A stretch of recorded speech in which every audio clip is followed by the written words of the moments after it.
كشف عبد الحليم الفيزازي ابن الشيخ محمد الفيزازي عبر صفحته بالفيسبوك عن معطيات وتفاصيل مثيرة حول قضية وده وحنان زعبول بعد انطلاق التحقيق معها اليوم من طرف الشرطة القضائية بطنجة.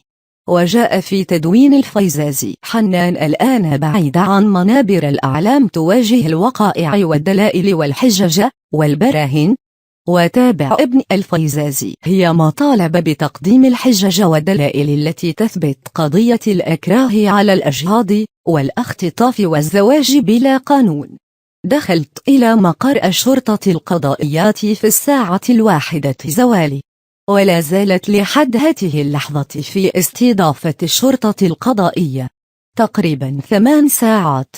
وختم تدوينته بالقول: أظنها أطول حوار لها منذ خروجها. أظنها لو كانت استمتعت لنا واعتذرت في فيديو للرأي العام أولا وللشيخ الذي ما رأت منه الإحسان لكان خيرا لها.